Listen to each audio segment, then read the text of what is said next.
Hola, buenas tardes a todos y a todas. Mi idea hoy es compartir con ustedes una historia de cómo el derecho a veces cambia la realidad y hace posible ciertos sueños.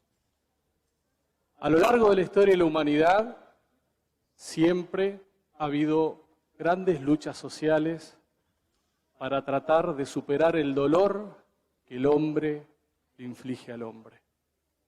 Cada vez que nosotros vemos en una constitución, en un tratado sobre derechos humanos, un derecho inscripto en letra, estamos viendo reflejada la lucha de varios hombres y de varias mujeres para superar instancias de dolor. Cada vez que vemos esos derechos, estamos escuchando los sonidos, los gritos de la dignidad humana. Ha habido siempre un tema muy particular en torno a los derechos. ¿Quién titulariza derechos? ¿Quién puede ejercer derechos? En un principio, exclusivamente podían ejercer derechos las personas físicas. Después se amplió y se consideró que la sociedad, la colectividad también podía titularizar estos derechos. Yo estaba en un momento de mi carrera académica pensando si los derechos también podían ser titularizados por otros entes. Pensaba que si nuestra reforma constitucional había incorporado en el campo del derecho ambiental la protección de las generaciones futuras, aquellos que no están, que van a estar en algún momento, pero los que estamos nosotros, los que estamos presentes, los podemos defender en el hoy, había ciertas situaciones que me posibilitaban indagar o investigar otras categorías. Se me había cruzado una obra de un filósofo alemán que había de alguna manera indagado en la ampliación de la titularidad de los derechos con una obra que se llama Star Trek y los derechos humanos. Tomando un episodio de Star Trek, tomando una parte de esta serie en donde se discutía si un robot podía tener derechos o no frente a las imposiciones que le hacía la corporación. Estaba en esa instancia cuando en mi vida se cruzó Pablo Bompadre, el presidente de una ONG que se llama FADA, un correntino apasionado, comprometido, que venía luchando por alcanzar un sueño, que venía persiguiendo la utopía de que fueran reconocidos legalmente los derechos o ciertos derechos a los animales, especialmente a los grandes simios. Porque Pablo me contaba que los grandes simios tienen un 97% de identidad genética con nosotros.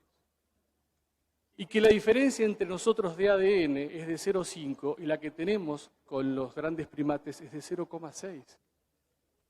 Y que los primates son seres sintientes y que el encierro los deprimía, los afectaba, los volvía esclavos. Nos cruzamos con Pablo por esas cosas de la vida y él necesitaba un abogado que pusiera esto en práctica y que llevara a cabo una lucha judicial para el reconocimiento de los derechos. Acá en Buenos Aires, donde estaba Sandra, la orangutana de Sumatra, en el zoológico de la ciudad de Buenos Aires.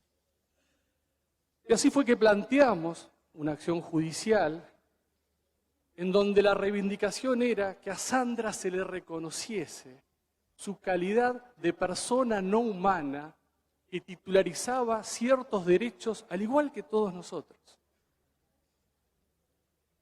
Ya había fracasado Pablo en otras provincias y este intento era una utopía más.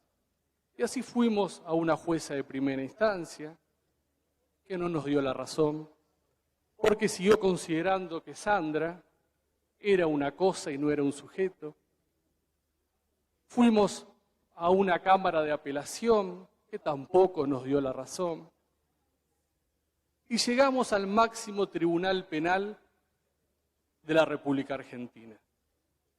Y una sala de ese tribunal, compuesta por jueces y juezas comprometidos con una visión diferente del derecho, Ángela Ledesma, Alejandro Slocker y Pedro David, en un fallo trascendente en diciembre del año pasado, por primera vez, desde la perspectiva que nosotros planteamos, establecieron que Sandra era una persona no humana, era un sujeto de derecho, al cual se le aplicaba la Constitución y los tratados sobre derechos humanos, que tenía ciertos derechos tales como la libertad, a no ser maltratada, a no ser considerada una cosa que podía ser comprada o vendida en el comercio, a la vida.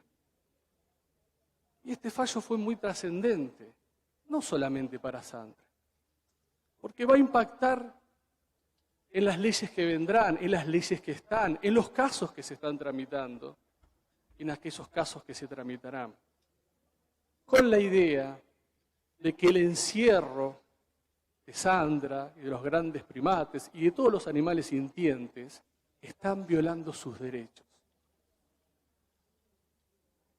Pero necesitábamos una segunda etapa, porque este fallo de la casación penal solamente nos había reconocido determinados derechos, pero no había ordenado la liberación de Sandra. Así es que iniciamos acciones penales, iniciamos juicios civiles.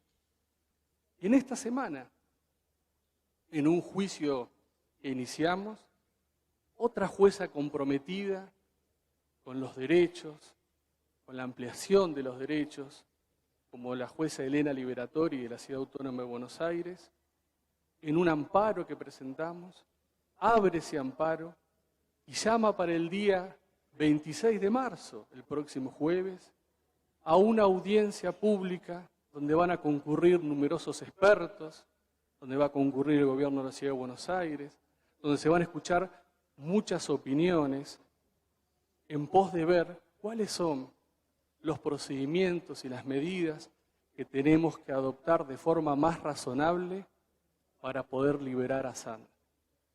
Para ver cuál es su condición física y psíquica, para ver si puede ser enviada a un santuario para que viva en libertad con otros miembros de su especie, cuidada especialmente de la especie humana. Y si no puede ser enviada, ¿cuál es la mejor condición de vida que va a tener hasta que la finitud la alcance? Por eso, quizás, cada vez que nosotros la miramos a Sandra, cada vez que nosotros miramos los ojos de Sandra, no solamente vamos a ver una figura simpática que nos conmueve, sino que cuando miremos sus ojos, quizás veamos reflejados en ellos la lucha por la libertad que por muchos años hombres y mujeres han dado, dan hoy y van a dar en el futuro junto con Sandra. Muchas gracias.